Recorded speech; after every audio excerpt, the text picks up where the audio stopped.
За жал некако постои широк опсек на прашањата за кои не може да се распише референдум, а тоа се буџетот, завршната сметка, јавните давачки, резерви, прашања за изборите, именување, разрешување и амнестија, одбраната, воената и военредната состојба, прашањата за кои се одлучува со Бадентеровото мнозинство. Кај нас, за разлика од искуствата на другите држави, ќе видите дека кога зборуваме за референдум, секогаш зборуваме за одлуки за кои е надлежно да расправа собранието. За разлика од другите искуства, ќе слушнаме подоцна и од колегите од Хрватска, во другите држави не е баш така тесно регулирана овој опсек за тоа дека прашања може да се решаваат на референдум само за надлежностите на собранието. И ако тргнеме од тоа како се излистани надлежностите на собранието и кои се прашањата за кои не може да се распише референдум, практично доаѓаме до многу мал број на прашања за кои всушност може да се распишува референдум и се сведуваме на некој начин на законите и тоа не на оние кои се одлучувале по принципот на Бадентеровото мнозинство. Референдумот пак на локално ниво го распишува или Советот, или тоа се прави на барање на граѓаните на Советот, односно градот Скопје, или на барање на 20% од гласачите во таа општина или во градот Скопје. Кога зборувавме за потребниот број на подписи или на граѓани за поведување референдум на државно ниво, Милка спомна дека најверојатно зборуваме за процент од 8,5 потребни подписи од вкупниот број на гласачи во државата. За жал не можеме да бидеме сигурни за колкав процент станува збор, но кога ќе го споредиме потребните подписи на државно и на локално ниво, ја гледаме дека е огромна разликата во смисла на тоа дека многу поголем број подписи се потребни за распишување референдум на локално ниво. Европските искуства се од најразличен карактер, а во најголема мера тие се потребниот број на подписи се многу пониски од она што ние го имаме како пракса. Пак ќе кажам, колегите од Хрватска ќе го споделат нивното искуство, за жал не е многу поразлично од нашето. Референдум пак повторно не може да се распише за буџетот, за завршната сметка, за организацијата на администрацијата и за прашања кои се гласа со Бадентеровото мнозинство. Пак се скусува опсекот за кој граѓаните можат директно да одлучуваат, меѓутоа би рекла не во таа мера колку што е тоа случај со референдумите на државно ниво. Научивме и слушнавме од Петрити од Ивана дека практично се почнува со иницијатива, односно со граѓанска иницијатива за собирање на првични 100 подписи, кои граѓаните ги поднесуваат или до Советот на општината кога станува збор за иницијативи на локално ниво, или до Собранието на Република Македонија кога станува збор за иницијативи на државно ниво. Рокот за спроведување на граѓанските иницијативи е 3 месеци на државно ниво. И повторно тука искуствата во Европа одат повеќе во насока на тоа дека периодот е поголем за собирање за спроведување на иницијативата, односно за собирање подписи за поддршка на референдум или на граѓанска иницијатива за поднесување предлог закон.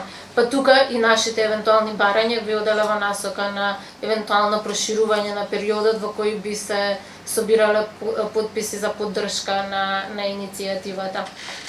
Иницијативата се смета за покрената ако ја поддржат 150.000 граѓани за референдум и ако ја поддржат 10.000 граѓани за поднесување закон до собранието.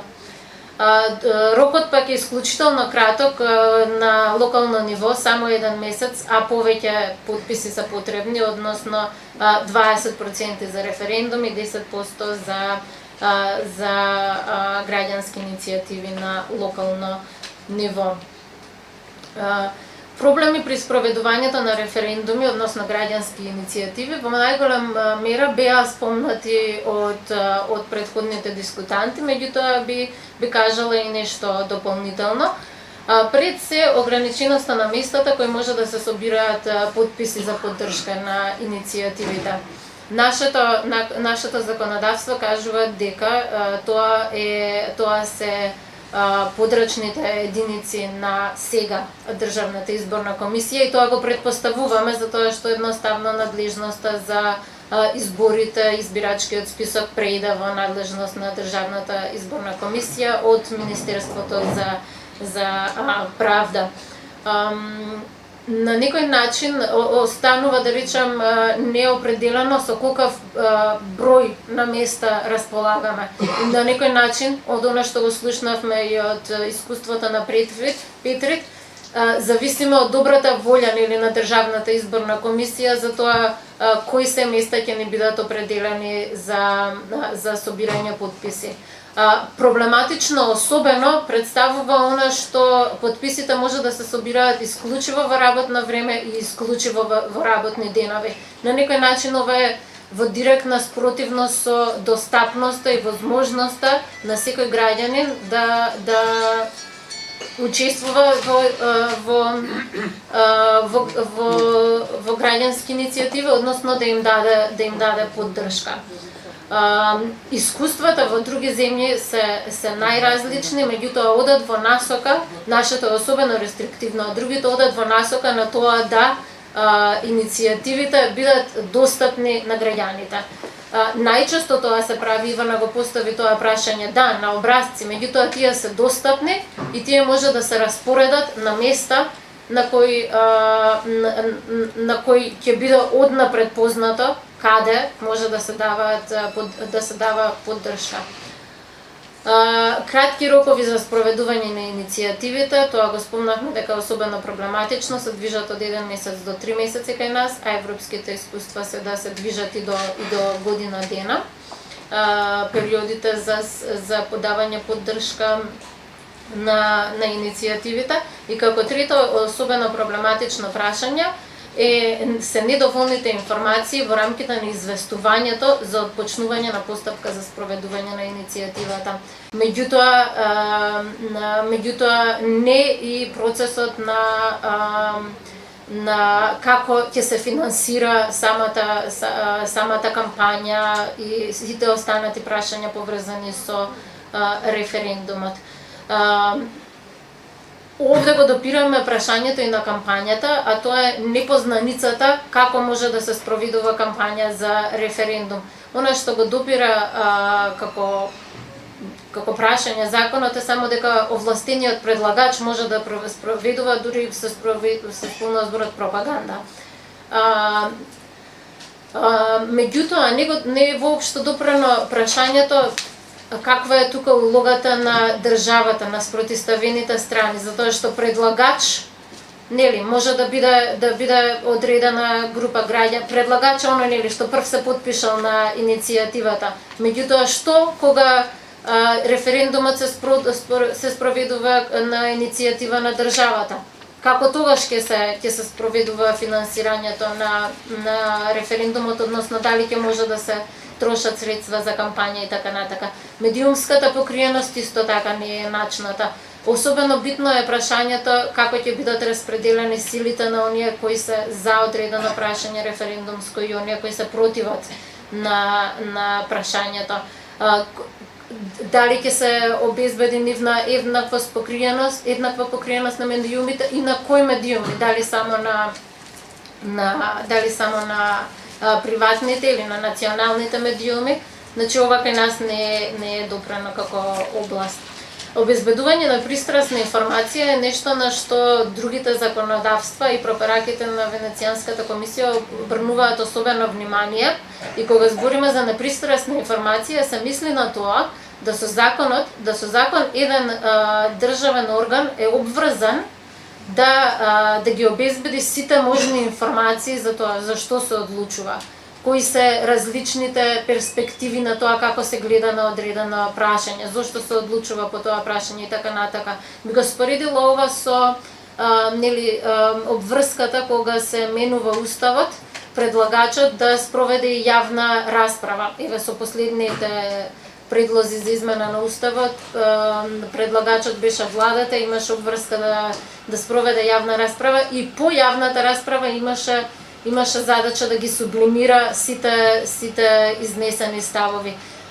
Еден ваков начин на изнесување на сите ставови, при тоа избалансирано на изнесување на ставови, кои ќе му дадат информација на граѓанинот за што се одлучува, не е регулирано кај нас како прашање. И она што се поставува исто така како проблематична точка се и правните лекови на овластениот предлагач. Главно се штити правото на избирачот, на граѓанинот, на гласачот. Меѓутоа, постапката по која може да постапува самиот предлагач не е регулирана. Тука се поставува прашањето и што доколку собранието или советот решат дека иницијативата која е покрената не е од надлежност на собранието или од надлежност на советот. Тие донесуваат заклучок и што потоа со тој заклучок, доколку нели предлагачот не е задоволен со донесениот став на советот на локално ниво или на собранието на државно ниво. Она што за нас се отвораат како прашања и предпоставуваме дека тука треба да се размислува и за идни измени, се гаранциите за спроведување на одлуките донесени на референдум. Ова нели звучи така како да кажам оптимистично можеби. Ние немаме гаранција и за извршување или спроведување на одлуките на Уставниот суд. Исто така немаме ни за овие прашања. Не постои одредба за начинот на кој може да се промени одлуката донесена на референдум, односно што доколку за едно прашање граѓаните решат на референдум, а брзо потоа имаме предлог од владата или од собранието да повторно биде одлучувано за тоа прашање. Обично одредба нанесена на референдум, односно прашање регулирано на референдум, се доуредува повторно на референдум и вообичаено е да се определат рокови за тоа за колку најкратко истото прашање може повторно да биде одлучувано. Прашањето за местата за собирање подписи некако више на сите ни е јасно дека е преограничено и дека треба да биде либерализирано во смисла на достапност на местата на кои што ќе може да се дава поддршка на иницијативите. Моментот на гласање се разбира по референдумите се гласа на избирачките места. Пропишување различни видови кворуми за различни прашања. Различните законодавства предвидуваат различни мнозинства за тоа и различна излезност потребна за различни прашања. Зависно од тоа дали се работи за нели како што е кај насмедувањето на границите за кое е потребно највисоко мнозинство, дали вакво мнозинство би било потребно за измената на уставот, пониско за обични закони, некое средно мнозинство можеби за органските закони. Венецијанската комисија го начнува и прашањето за тоа дали воопшто треба да постојат, да се предвидуваат кворумите. Меѓутоа тоа останува како прашање за дискусија. Стеснувањето или проширувањето на ограничувањето на прашањата за кои се распишува референдум, спомнав. Исклучително е рестриктивно тоа што кај нас само прашањата од надлежност на собранието и на локалната, односно на советите и на градот Скопје се прашање за кои може да се распишува референдум. Ќе видиме преку искуствата на колегите од Хрватска, малку пошироко имаат поставено рамки. Ограничувањата кои ги излиставме се големи, а од друга страна го немаме она што е вообичаено за референдумските закони, а тоа е ограничување за прашањата, односно забрана да се ограничуваат човековите права утврдени со уставот и со конвенциите, го спомна тоа Петрит како прашање.